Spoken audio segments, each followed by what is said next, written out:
Hi, I'm WTOP film critic Jason Fraley, and all month long we're ranking my favorite movies in every genre. 30 genres, over 30 days, and this is a fun one today, the best sports movies. Now, as a former jock myself, these are a lot of my favorites. I love sports movies, but the most represented one here, as I was sitting down and doing it, I said, God dang, there's a lot of baseball flicks. But when you think about it, it's one of the best of the subgenres in the sports movies. So we get movies like The Natural, where Robert Redford, of course, has this mythic bat, Wonder Boy. And even after he's shot and injured, he comes back and finally gets to get to the plate in the big final game, and he jacks that home run and hits it into the lights, and the sparks are flying to that great Newman score, the ba-da-da-da-da. You've heard that so many times. We also get movies like Bull Durham. Noah Frank and Mike McMurdy, my coworkers, my sports guy boss, their favorite movie of all time. I mean, it is just great. It's a sex comedy and a love triangle, but it's a baseball flick about the Church of Baseball. As Susan Sarandon says, she is someone that follows the Durham Bulls, the minor league team, through all the years, and Kevin Costner, she romanced him. He's sort of the veteran broken down catcher, Crash Davis, who never got his time in the show in the big leagues. But then a new prospect comes along, Tim Robbins, Nuke LaLoosh, the wild pitcher. She romances him, and there's just a great love triangle. But the best part is that Kevin Costner speech where he comes in and he talks about, I think the new novels of Susan Sontag are overrated. I believe in slow, soft kisses and the designated hitter. You gotta go watch that speech. Speaking of wild pitchers, Major League, Charlie Sheen as Rick Wild Thing Vaughn. Where they play Wild Thing when he comes out of the bullpen for the Cleveland Indians.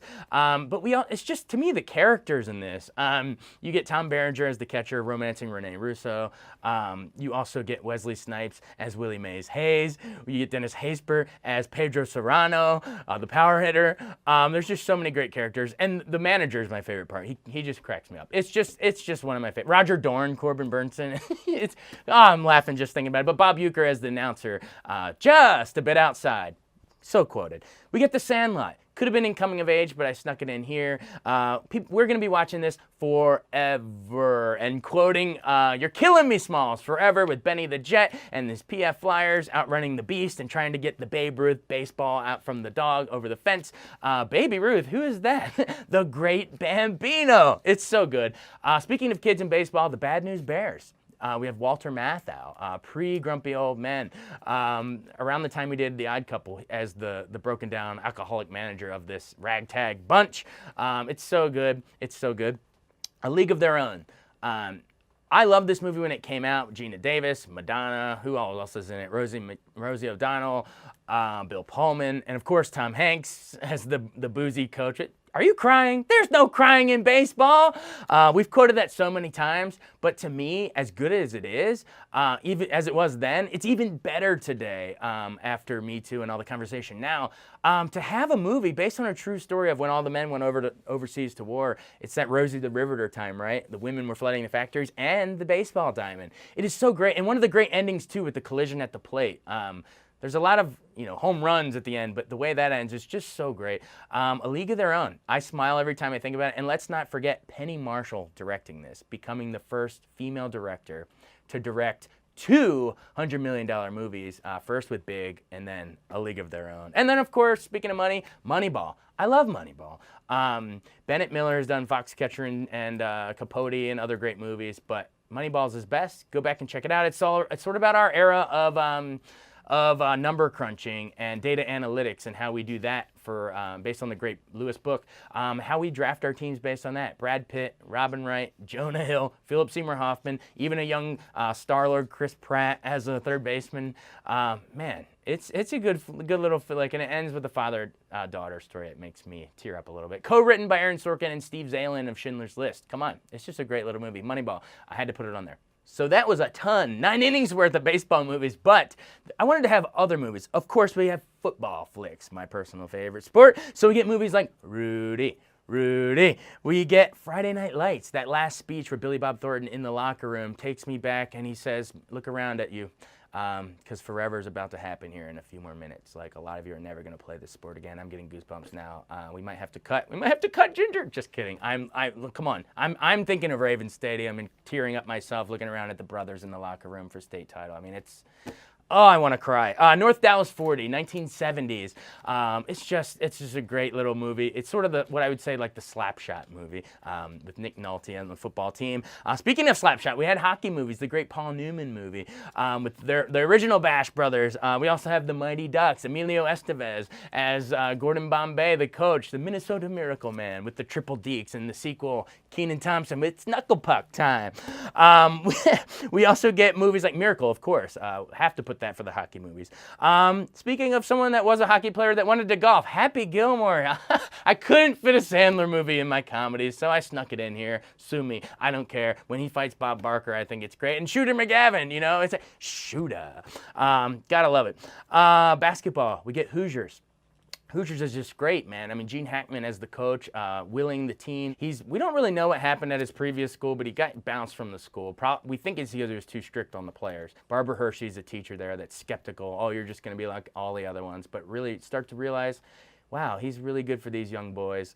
He leads them to the state titles where they have the underdog win. And I think it's kind of cheesy today since we've grown so much since then. But just the way they cut the basketball shots where, you know, you see the hand release, and then it would cut to the ball going in. We've seen it in so many movies since then with Teen Wolf and White Men Can't Jump and Coach Carter. I mean, all the other basketball movies that have followed, Space Jam. But to think they kind of pioneered that, the editing is pretty crazy on that one. And we also get billiards movies like The Hustler. Paul Newman, he won the Oscar reprising the role later in Scorsese's The Color of Money, but the original The Hustler in the 60s was so much better. Fast Eddie Felson, great cast. Check it out. It's so, so good. Karate movies. The Karate Kid. Wax on, wax off. Got to put it in here. Cycling movies. Breaking Away. Running movies. Chariots of Fire. And, of course, boxing. We get $1 Million Baby. Clint Eastwood winning Best Picture with that. And Hilary Swank winning her second Best Actress. Oscar, also Morgan Freeman winning in that, like a long overdue one. And then, of course, wrestling. As in pro wrestling, as in The Wrestler. Darren Aronofsky, he's done so many dark movies like Black Swan, but man, oh man, in this one, I think this might dare say be his masterpiece. Mickey Rourke should have won the Oscar that year. As good as Sean Penn was in Milk, he had already won one for Mystic River, and part of me was rooting for Mickey Rourke because it was so himself on screen. The camera was following him around as this broken down actor, which Rourke was, and well, an actor, a showbiz actor-athlete. I think people underrate how much stress they put. Ask The Rock, the stress you put yourself through in sports entertainment and wrestling. And man, just the way that Aronofsky directs it, you know, he'll be coming through the curtain of the wrestling arena, back through the curtain, and you hear the cheers, and then he cuts through the curtain, and it's really just a curtain at a meat slicing counter deli at the grocery store. This broken down guy, you know, cutting his finger in the meat slicer. It is just amazing stuff. Check out The Wrestler. I love that movie. Now, of all those great sports movies, my top 3 boiled down to 3 that I had to put on here. Number 3, Bull Durham. We talked about it at the top of how great it is with all those speeches. It is just a classic.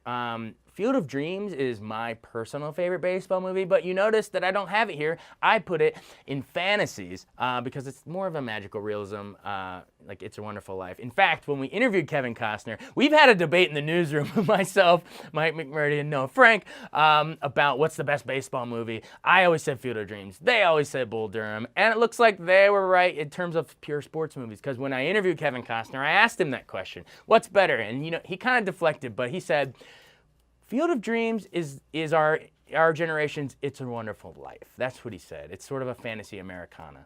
But he said in terms of a pure sports movie where it's just about the game and minor leagues and all of that, it's Bull Durham. So you guys were right. I'm putting Bull Durham in my top 3. I still think Field of Dreams, I personally like it better, but we saved it for fantasies. Bull Durham here in the top 3. Number 2. Some of you might say it's a little high because it's kind of Disney-fied compared to some of the grittier movies, but I don't care. Remember the Titans. Yes, it's a little Disney-fied. You could say that with all the "We Are the Titans" and all that stuff, but to me it comes down to the cast. You have so many great actors here. You have Wood Harris. as the left side, strong side with Gary Bertier. Just the race relations, first of all. I mean, think of all that too. I mean, with them at Gettysburg, and if we don't come together here on these hallowed grounds, we will perish. And a true story out of T.C. Williams High School here in Virginia. But Wood Harris, who would go on to be in The Wire as Avon Barksdale, along with Idris Elba, and that was Stringer Bell. But Avon, he launched here. Ryan Gosling is even in this in the background as one of the guys. He's like, take me out of the lineup, man. Petey can play. We need him here. I'm getting toasted. It's so good. But of course, Hayden Panettiere too, as the young girl. She grew up into a star, but she's the little girl here breaking stereotypes of, and then Denzel's daughter is like, I don't want to play with dolls. I'm accessorizing. But Hayden Panettiere's like, no, coach, we got to X's and O's. We got to bring the linebacker over here, and I got a veer is a run. And she's in there talking with Denzel. But of course, we're bearing the lead. Denzel freaking Washington, similar to Gene Hackman in Hoosiers. Denzel is the coach, Coach Boone here. The hard ass, you drop my ball, you're going to run a mile. But also just bringing this team together in that strong, calm force. In a time of really racial, right after schools were integrated, but so much hatred. Bricks are getting thrown through his window. People are giving him bananas. The white coach on the other team gives him a banana, and he just ultimately, no. The white coach calls him a monkey, and the ultimate comeuppance. Denzel beats him, hands him a banana as they're shaking hands. F you, dude. I love it. Denzel gets the ultimate one.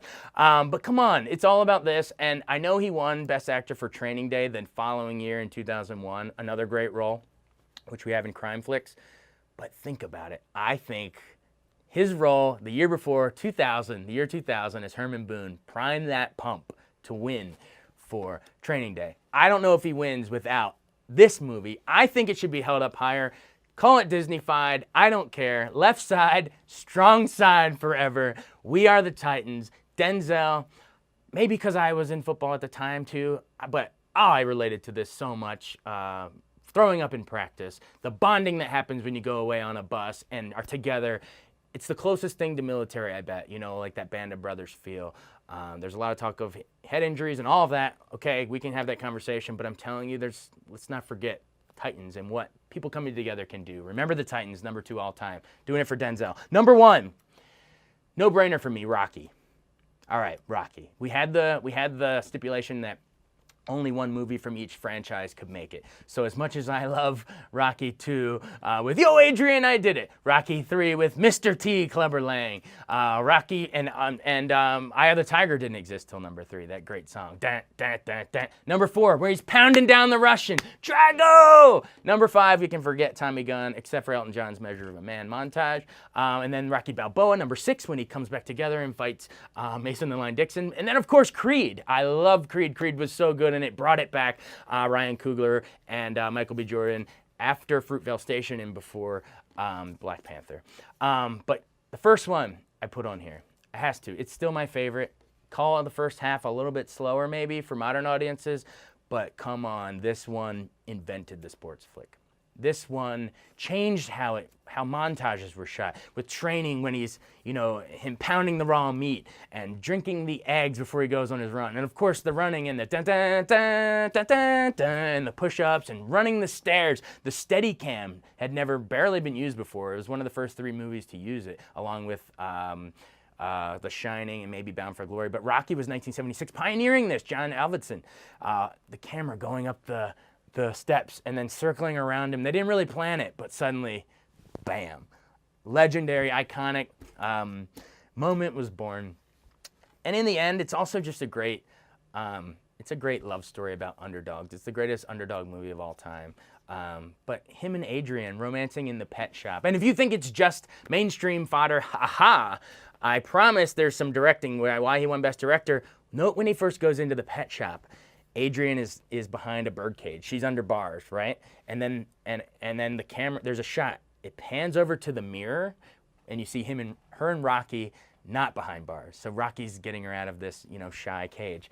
And then as Rocky leaves, it pans back to the cage and she's back in bars. I'm telling you. And then when she decides to move in with him, there's a little birdcage on the floor. It's on purpose. I don't know if anyone else has talked about that, so there's another original for you. But Rocky is so well done. And it's a love story, right? In the end, when he's like, no one can ever go the distance with Creed, but if I can go that distance, I'll realize for the first time in my life, they were crying on set, when Stallone says, I'll believe for the first time I'm not a cheap failure, a bum from the neighborhood. And honestly, it's just so good. In the end, what's the final line? It's not, and the winner is Rocky. No, he loses. He loses to Apollo Creed, Carl Weathers. But in the end, the great line is, Adrian, Adrian! I goosebump, and she runs out. The line is, I love you. I love you. It's a love story, too. But in the end, Best Picture 1976, top grossing movie of 1976. That rarely happens nowadays, to have the box office champ and the Best Picture champ. The movie itself was an underdog success story, just like Stallone, who was poor and penniless until he went home in one weekend by hand, wrote the script for Rocky, and he said, we can only make this movie if I get to play the lead. The rest is history, the action hero for all time. Sylvester Stallone, Talia Shire, Carl Weathers, Rocky. The greatest, no matter how many are made. I think I'm always going to put it one. Rocky, the best sports movie ever made. See my full top 25 sports movies on WTOP.com's entertainment page. Join the blog and let us know what you think. And tune in tomorrow as I break down my favorite thrillers. Hello, Hitchcock fans. Thriller time.